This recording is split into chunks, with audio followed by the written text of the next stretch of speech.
Almost everyone has heard of the London Stock Exchange, but relatively few know anything about the London Metal and Commodity Exchanges. Yet these markets have a greater influence on world economies because they set global prices for some of the essential raw materials for industry and food manufacture. The LME provides three basic services to the world's non-ferrous metal trade. First, it is a market where large or small quantities of metal of a guaranteed minimum standard can be bought and sold on specific trading days. Second, it acts as a barometer of world metal prices. And third, it is a hedging medium. That is, it can help traders get some protection from price fluctuations that occur for economic, political or financial reasons.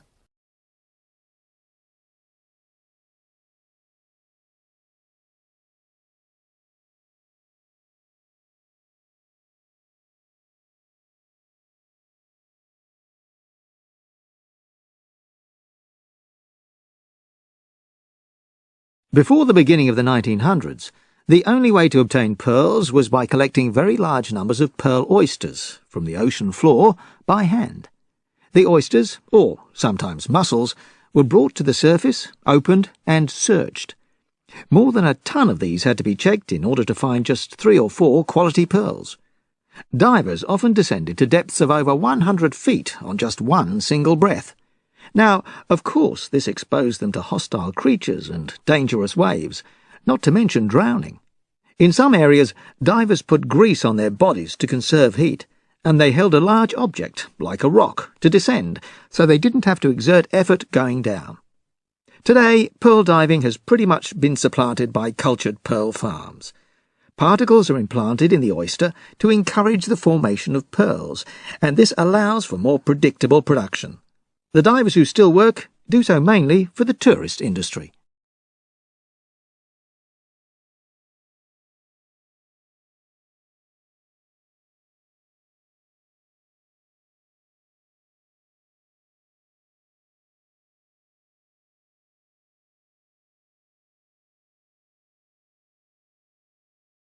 Abandoned pueblos are scattered throughout the southwestern U.S., and at many, archaeologists have uncovered a curious artifact, the skeletons of scarlet macaws.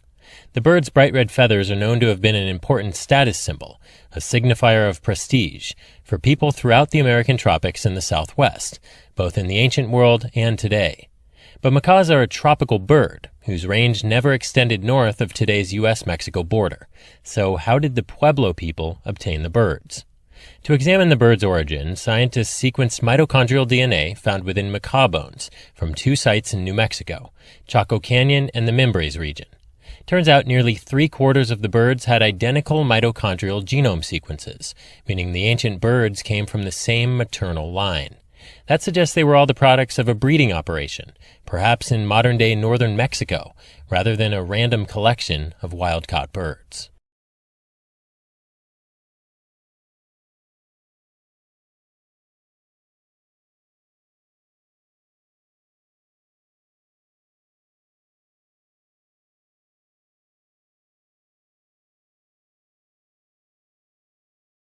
I think it's really important for young people not to feel restricted in their choices and also to be aware of the choices that are available to them, and obviously the media has an incredibly important role to play in that. I think we tend to talk about science as this big kind of monolith, but of course actually it's this beautiful multifaceted thing. You know, there's almost something for everybody there. And there are so many different aspects of it. You know, somebody that's going to be attracted to working in biology might be a very different person from somebody who's attracted to engineering. I suppose it's about knowing the breadth of opportunities that are out there, and so anything that universities and broadcast media can do to make sure that those opportunities are visible.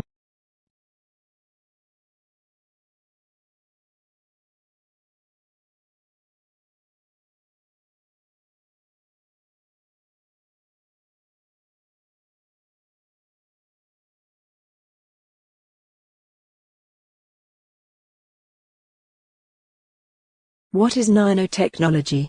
Well, a report that was put together by a combination of the Royal Society and the Royal Academy of Engineering that came out last summer, identified 2 topics. Nanoscience is the study of phenomena and the manipulation of materials at atomic, molecular and macromolecular scales, where properties differ significantly from those at a larger scale. Nanotechnologies are the design, characterization, production and application of structures, devices and systems by controlling shape and size at the nanometer scale. So I'll talk a little bit more in a moment about what a nanometer is, but loosely speaking people think of nanotechnologies as being a sort of 100 nanometers or less.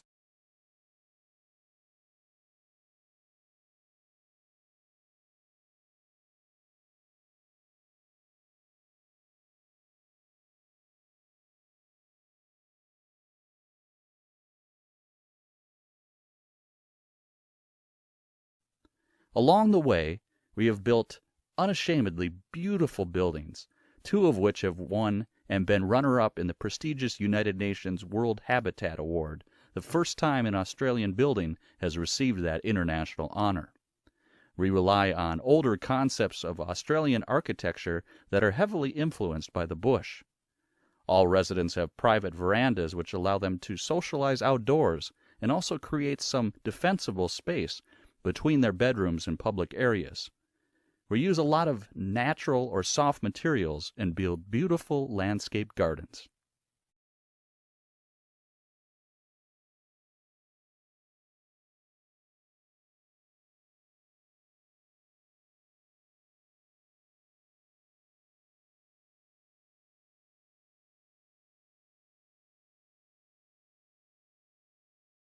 Stephen Lowry RBS Raw was an English artist.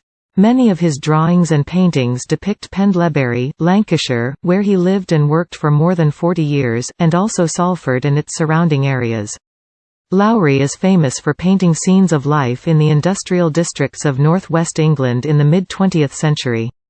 He developed a distinctive style of painting and is best known for his city landscapes peopled with human figures often referred to as Matchstick Man. He painted mysterious unpopulated landscapes, brooding portraits and the unpublished Naranet works, which were only found after his death.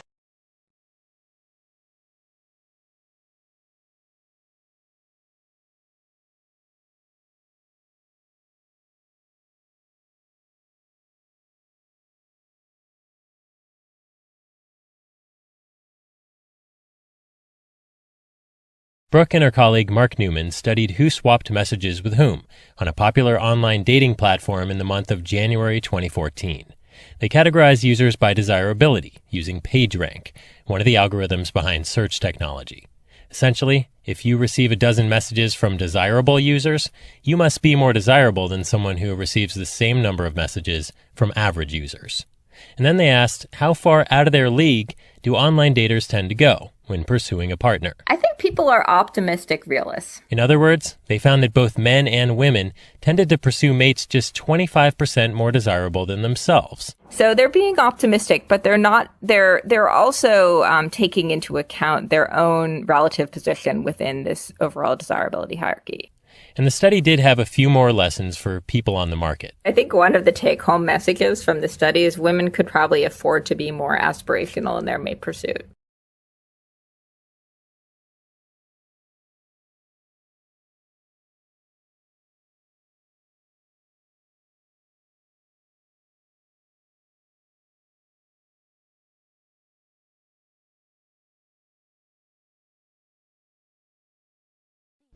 Hi everybody, this is Joe Biden. I delivered a report to President Obama laying out how far we've come since he put me in charge of the cancer moonshot. That was back in January. And to lay out a real vision for where we need to go in the immediate future, to do in 5 years what otherwise would take 10, to inject a real sense of urgency into the fight against cancer, and to change the culture and reimagine our system in order to be able to win. You know, when President Nixon declared a war on cancer in 1971, he had no army, he had no resources, and no clear strategy.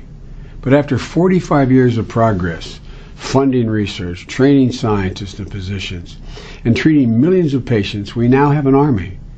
And we have tools, powerful tools. And with the moonshot, we now have a clear strategy for the road ahead. It matters, folks, because there's a consensus now that we're at an inflection point with science, medicine, technology, all advancing faster than ever and offering real promise. We can't play by the rules of 1971 when we didn't have this working for us.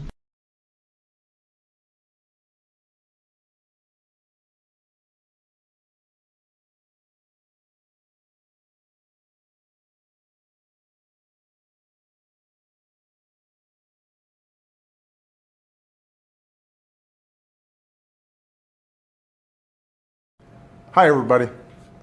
This weekend we'll dedicate the newest American icon on our National Mall, the National Museum of African American History and Culture. It's a beautiful building, 5 stories high and some 70 feet below the ground, situated just across the street from the Washington Monument. And this museum tells a story of America that hasn't always taken a front seat in our national narrative.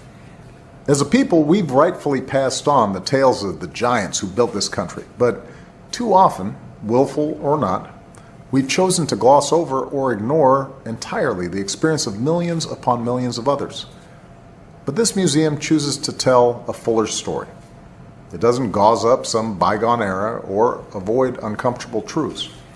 Rather, it embraces the patriotic recognition that America is a constant work in progress, that each successive generation can look upon our imperfections and decide that it is within our collective power to align this nation with the high ideals of our founding.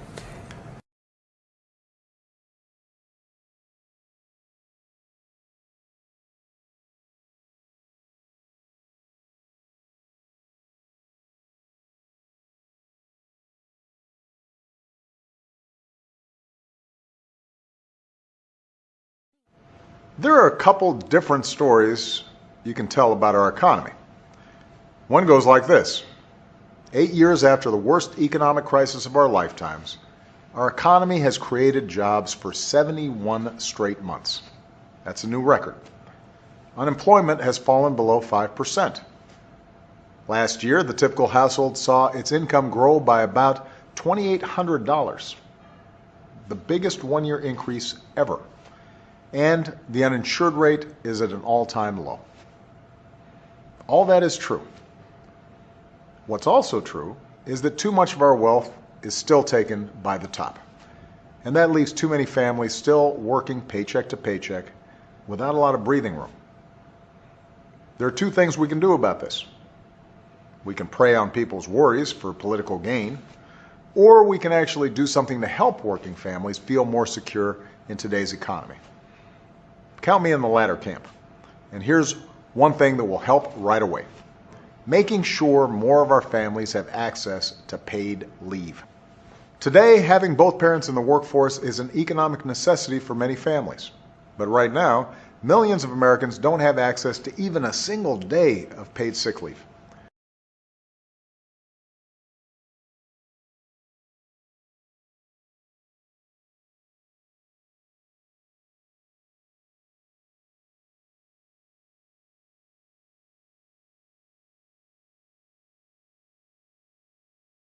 When the time comes, its peers should follow suit.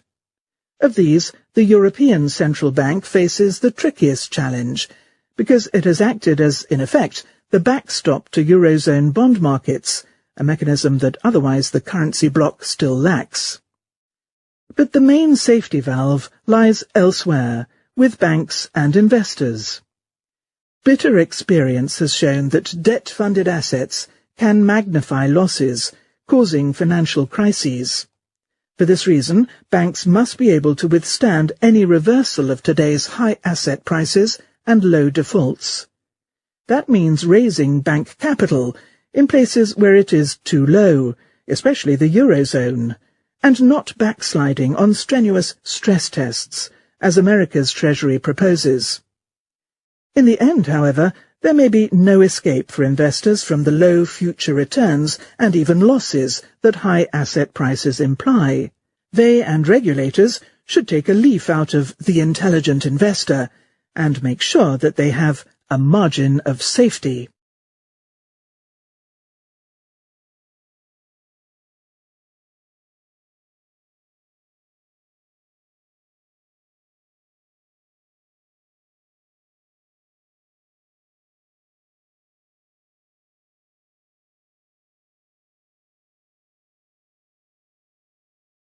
Another way in which the industry exerts pressure on doctors is by offering us a variety of professional services.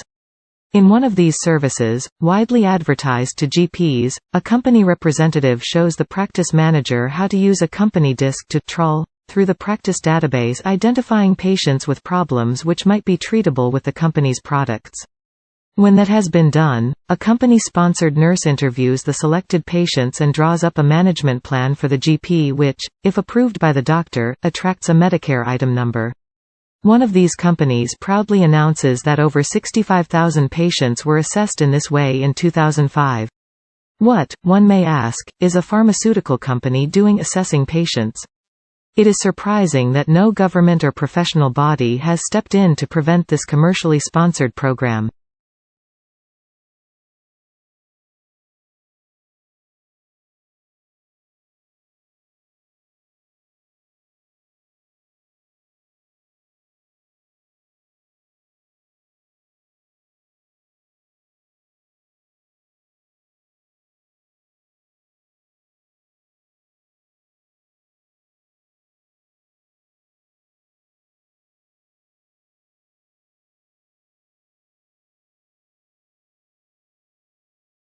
Well, the simple explanation might be that yesterday's sudden drop in share prices pretty much across the board has created what market analysts like to call a buying opportunity.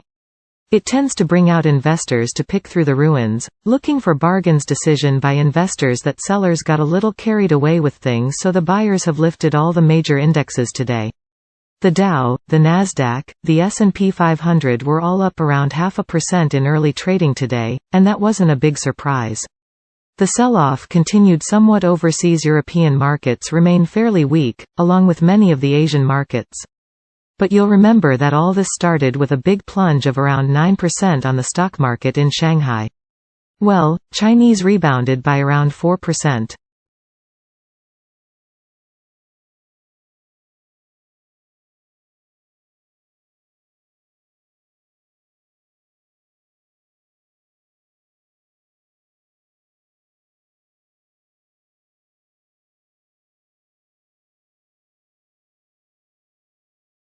Is that person really glad to see me? Or are they just being polite? Some people struggle to distinguish a fake grin from a truly happy smile. And computers have found this task even more difficult, that is, until researchers develop a program to detect when a smile is genuine. Visual computing researchers at the University of Bradford in the UK started with software for simulating a changing facial expression. This program can examine a video clip of a human head and identify specific details around the eyes, cheeks and mouth. Then the program tracks the details moving relative to each other as the face smiles. Next, the scientists had their program analyzing two sets of video clips. In one, subjects performed posed smiles.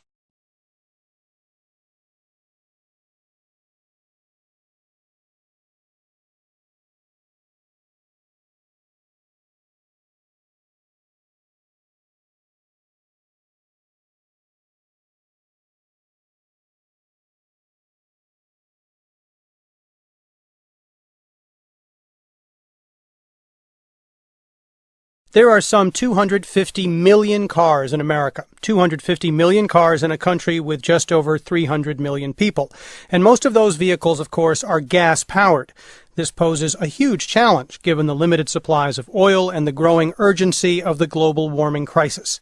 But there's good news, according to our guests today, and that is we have the know-how and the technology to build sleek, fast automobiles that don't use gasoline. These vehicles of tomorrow are powered by hydrogen, electricity, biofuels, and digital technology, and they already exist. So what's stopping us from putting them on the roads? Our guest today will help answer that.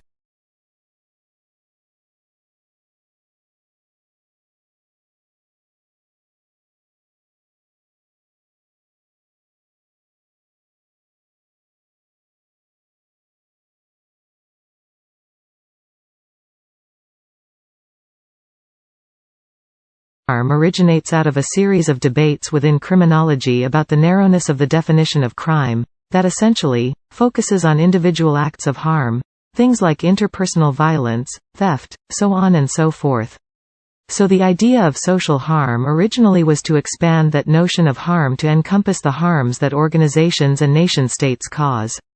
But latterly the idea of social harm really now transcends criminology, so there are a group of writers who think that, and I would include myself there, that actually there's something to social harm that could be very useful in terms of trying to understand the harms that occur within society, to produce an objective and well-rounded analysis of harm.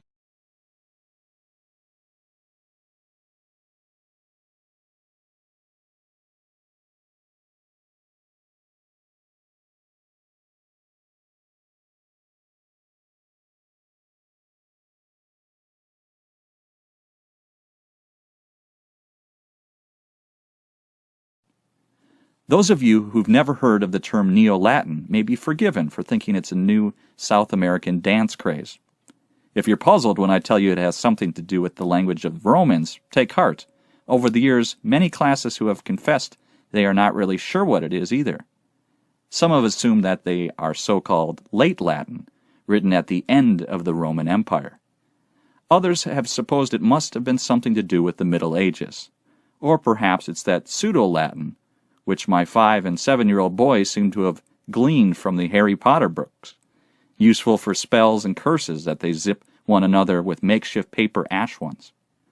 No, in fact, Neo-Latin is more or less the same as the Latin that was written in the ancient world, classic Latin. So what's so new about it?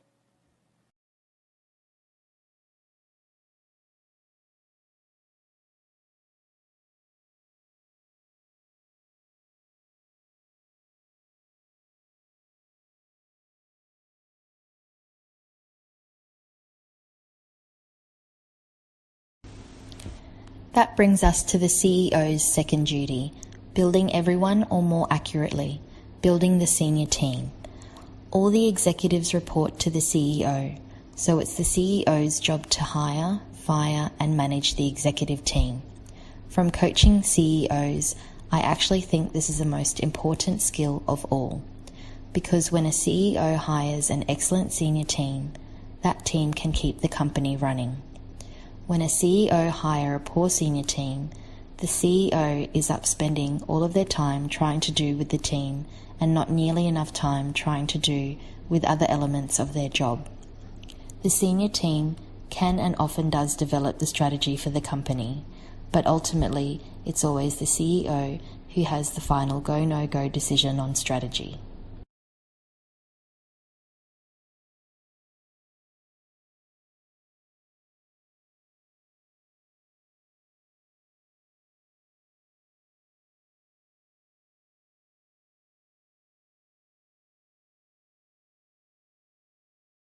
Brooke and her colleague Mark Newman studied who swapped messages with whom on a popular online dating platform in the month of January 2014.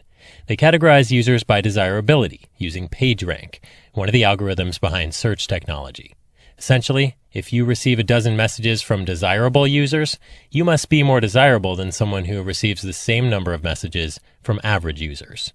And then they asked, how far out of their league do online daters tend to go when pursuing a partner? I think people are optimistic realists. In other words, they found that both men and women tended to pursue mates just 25% more desirable than themselves. So they're being optimistic, but they're also taking into account their own relative position within this overall desirability hierarchy.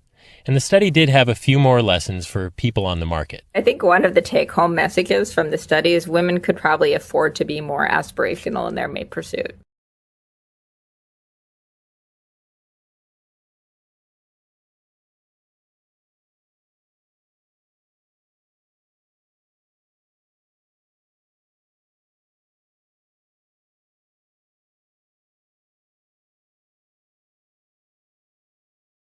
The role of family in society. Families are always related to the economy, the politics, the culture of the society. In herding societies, young people go out when they're 10 or 12 years old, and they hang out with the sheep or the goats, or whatever the herd is. That produces a kind of a loose bond between the pre-adolescents and their parents. In industrial societies, we tend to keep kids in school for longer, and then college is that point when they might break. Or after college, depending on what they're doing. In agrarian societies, families have lots of kids and put them to work. They structure themselves as large families and put them all together in one home. The main point is that families are not separate from the society. Families and the economy and the politics are all wrapped up all together.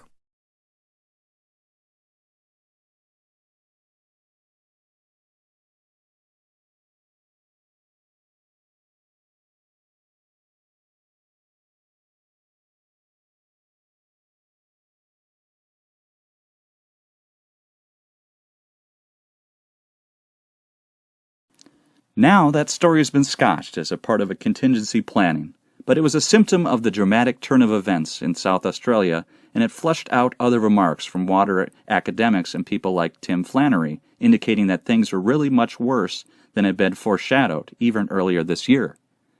So is Adelaide, let alone some whole regions of South Australia, in serious bother? Considering that the vast amount of its drinking water comes from the beleaguered Murray, something many of us outside the state may not have quite realized. Is there a predicament, something we have to face up to as a nation?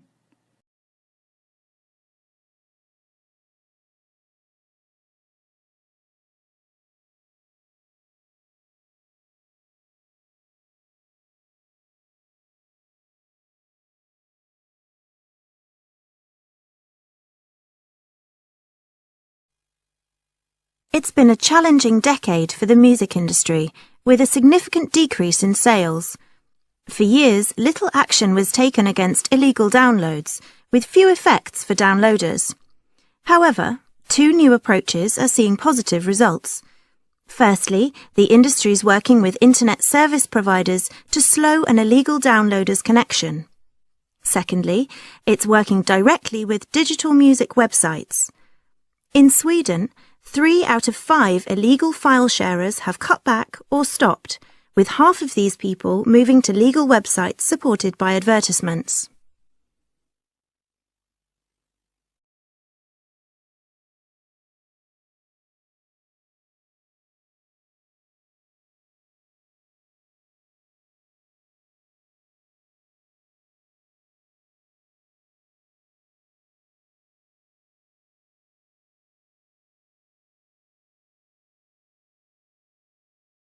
The growth of the modern state brought with it the development of mass political parties and the emergence of professional politicians. A man whose occupation is the struggle for political power may go about it in two ways. First, a person who relies on their political activities to supply their main source of income is said to live off politics, while a person who engages in full-time political activities but who doesn't receive an income from it, is said to live for politics. Now, a political system in which recruitment to positions of power is filled by those who live for politics is necessarily drawn from a property-owning elite who are not usually entrepreneurs. However, this is not to imply that such politicians will necessarily pursue policies which are wholly biased towards the interests of the class they originate from.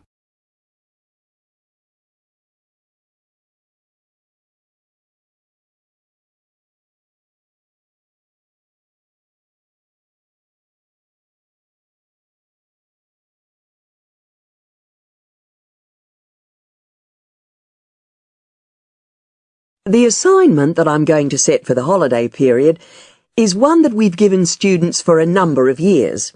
It's quite practical and will allow you to get out and about. It's no good being shut up in your rooms all the time. It does have a written element too. Basically, it's a data gathering exercise, and there are two choices with regard to how you collect the data.